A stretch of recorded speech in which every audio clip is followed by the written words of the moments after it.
Welcome. I'm Keith Albritton alongside Justin Lee.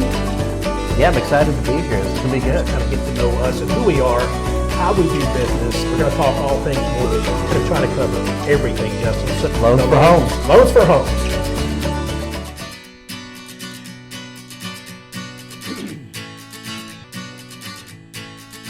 All right. Welcome to the Loans for Homes podcast.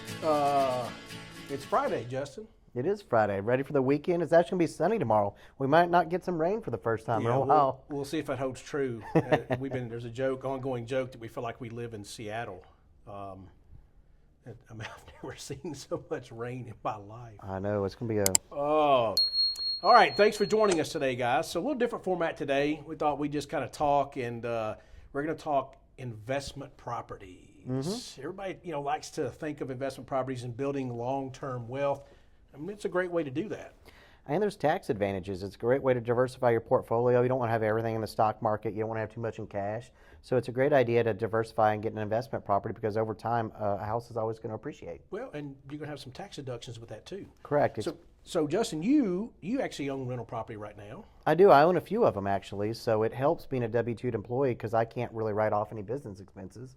And I have lots of business expenses, so having the investment properties really help with my taxable income because I can write off some things with the property such as depreciation, taxes, insurance, and mortgage interest. Yeah, so I had 5 rental properties at one time. And,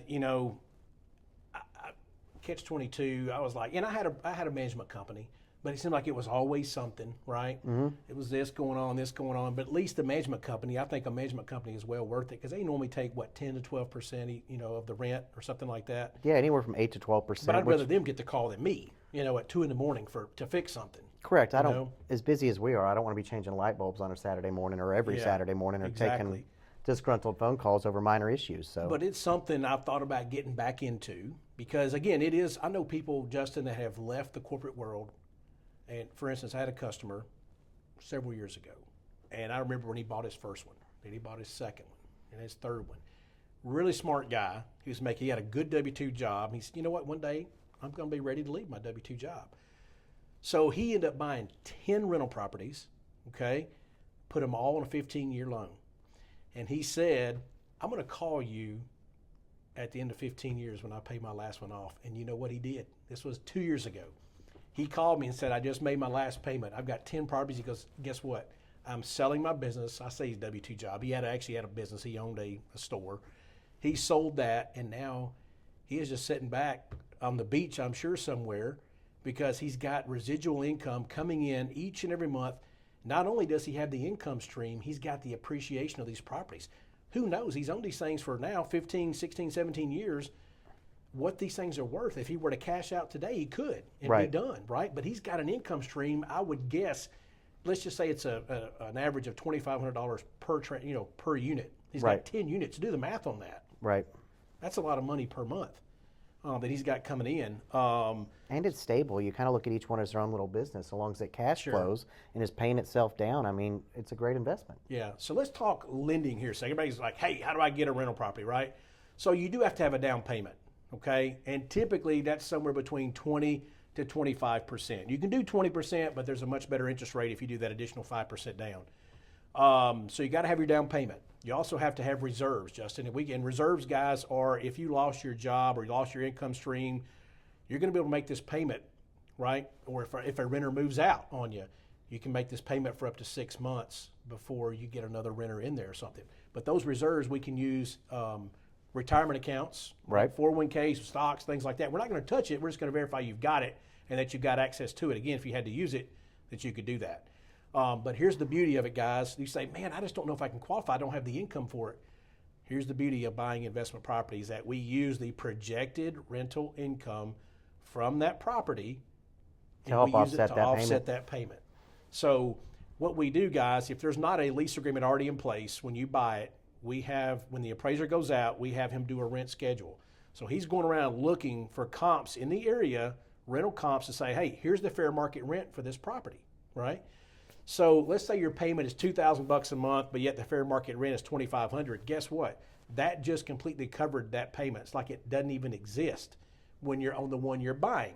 So, and we can get into it too, Justin. These DSCR loans, or debt service coverage ratio, we don't even look at your income. The house stands for itself, the subject property. So as long as that projected rent is equal to or greater than what the mortgage payment is, you're done. And that might be a great way to buy your first one. It's a clean way. Maybe you're not perfect on paper and you don't have a ton of extra income to offset that payment or down. I mean, DCSR is a great option to look at. It's not going to hurt to compare that to a conventional loan and see what works best for you. Exactly. And you've heard us say before too, guys, there's always going to be a higher interest rate on an investment property versus something that you live in full time. Because if things get bad, you lose your job, the economy tanks, whatever, you're going to let that investment property go before something you live in. So it's risk-based. So they're going to charge a higher interest rate on an investment property. But there's things that we can do. Justin, we can do a 40-year loan. Right? Help your cash flow. We can do an interest-only loan, 40-year term, where it's interest only the first 10 years. We can do prepayment penalties, 1, 2, 3, 4, or 5-year prepayment penalties. The longer you put a penalty on there, the better your interest rate is. Correct. Most people that are investors, guys, if the rate is 7.25, if the rate drops to 6.5, they're not going to spend the money to go and refinance the same because it's already cash flowing. So a prepayment penalty, 1 to 3 years may not be a bad option, especially if it lowers that interest rate a quarter to a half or 3/4. If it makes sense to do it, it's a good option. Right. You're probably not going to refi an investment property just to save $100. I mean, it's really going to need to drop to be worthwhile for you to go through the hassle of tacking on those closing costs and lowering your rate just for a couple $100. Yeah, and guys, we can do up to 4-unit property. Okay, so if you find a triplex or a quadplex, those are great investments. Because let's say you buy a quadplex, 2 people move out on you, but you still got 2 renters in there. It will normally make the payment for you. So again, for what we do, residential lending, we can go up to 4 units on that. Unless, am I wrong? Can we do anything more than 4 units? We can through the broker channel, but traditionally, like on the conventional side, you're just going to do 1 to 4 units. But you could even buy a primary duplex possibly and do FHA financing and live on the other half and use the other half to subsidize your mortgage payment. Good point. And guys, you can do that with 5% down. So 5% down, buy a duplex, rent one side, that makes your mortgage payment. That's smart, right? I mean, I know people that have done that. They've taken that and they've bought their first property to do that, and then after 2 years, maybe they rent both sides out. They avoid capital gains. They go buy the next one as a primary residence, and so on and so forth. Right. You got to get started somewhere. So at least talk to us, go through a plan, let us look at your financials. And I'm sure if you're interested in getting investment properties, we'll find a path to get you there. Yeah, you got to call us because we do have some tricks, right? Tools up our sleeves. Again, all the experience that we've had, guys, all the loans we've done for investors, all the above, there's some things we can do. So let's say that you own a house right now. Man, I don't have the down payment. Well, we can do a home equity line of credit on your current house, pull out some equity, use that for the down payment on the rental property, that 20 to 25% that we talked about. So there's a multitude of options out there, Justin, to help build wealth. There are. And we wouldn't tell you to do it if we hadn't done it ourselves. So we believe in investing and buying rental properties. So if you're interested, give us a call and let's go through it. Yep, and Justin, how they reach you? 865-406-8486, and how they reach you? 615-347-0578 and online at heathallbritton.com. Don't forget to like and subscribe. And tune in next week. Yep, check in every Friday at 3. Hope you all have a good weekend.